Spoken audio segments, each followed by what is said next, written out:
Hey guys, welcome back. In this video, I will be showing the process of me restoring the paint on my 1977 Volvo 242. This was the original owner's daily driver, so over its life it had picked up a lot of different body damage and door dings and paint scratches. And the previous owner, rather than trying to paint match any sort of repair, he used a bright yellow rattle can spray paint to cover any of the exposed metal to prevent it from rusting. That didn't really work out. A lot of that rust is still there, and that yellow paint has become this giant eyesore on the car itself. I will be going through the entire car and removing as much of this yellow paint as possible and trying to preserve the paint underneath. The car has also never been washed and likely never been detailed. So after I remove that yellow paint, I'll be giving the car a good old buff and seeing if I can get that yellow paint to shine once more. We don't know how much of the original paint remains. I've started taking off some of this. You can see this is underneath the yellow. And then underneath that is the original Carlsbad yellow as well. There's certain areas where the previous owner is probably just trying to cover up. This was all painted yellow. I've taken that off, and the only thing it was covering up was this little primer spot here.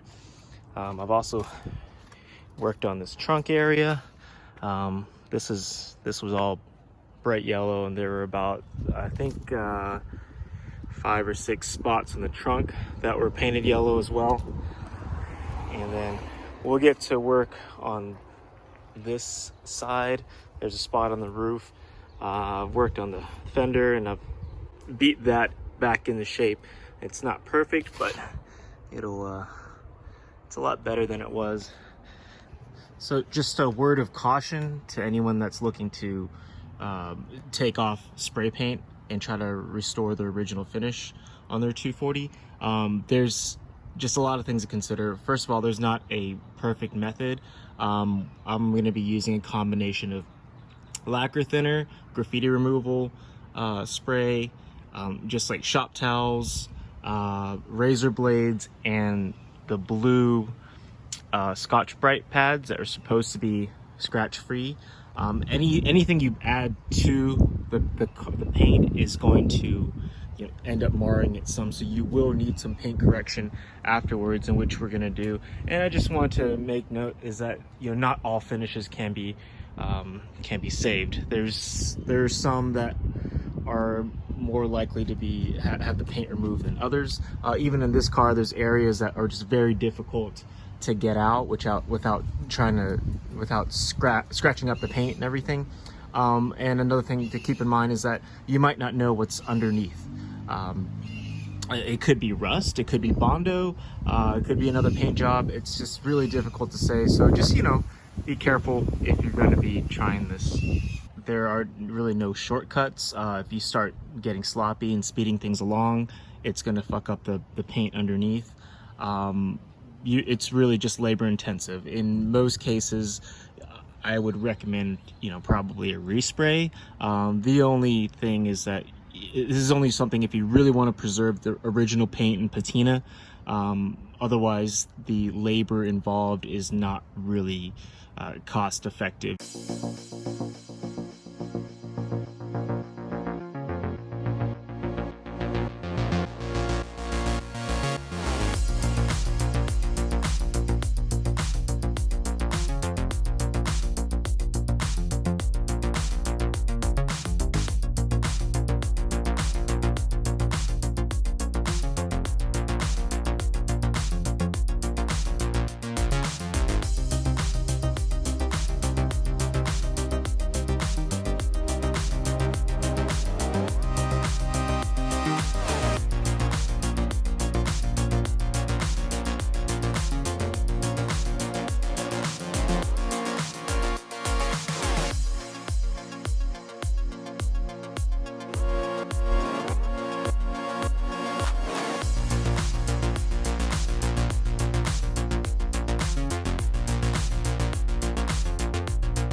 So now that the majority of the yellow spray paint has been removed, I can start the paint correction portion of this project. As you can see, I've started this small area already, and now the paint is nice and reflective versus the dulled original paint that hasn't been done yet. Here's another video. You can see how there's a nice reflection in the area that's been done. Now, compounding, buffing, polishing, whatever you want to call it, it all removes a microscopic layer of paint in order to get it to shine. And for these OEM single stage finishes, there may not be enough depth to the paint for you to get the shine that you want before it starts going down to primer. So you do want to be careful and use the least amount of cut possible. Invest in a dual action sander. Don't use too much product. Keep the pad wet and keep it moving.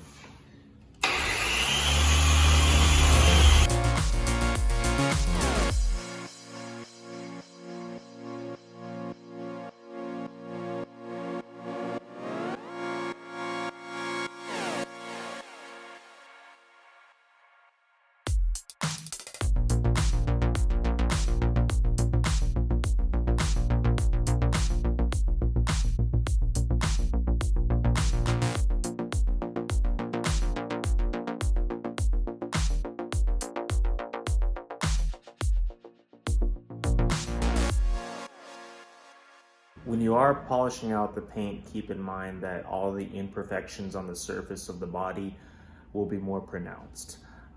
It's not like it was hidden before, but now it's shiny and you can see it a lot more. The car probably could have went for some paintless dent removal or just for me to just do some body work, which I was not going to do. Yeah, just something to keep in mind if you're gonna buff it out. The front driver fender ended up having a lot less OEM paint than I originally hoped it would. You can see that the degradation of the original paint was pretty severe underneath all that yellow spray paint. I kind of get why it was there. Overall, I definitely prefer this to the Rattle Can bright yellow look, and I might continue working at it and seeing if I can get even more of the Carlsbad yellow out, but very likely it'll just look more like this on top, underneath all that anyways. In order to match the rest of the shine of the car, I'm probably gonna try some of this boiled linseed oil and just wipe it on, let it dry, and be careful about the lint. But overall, I'm fine with it. I like it. It gives the car character.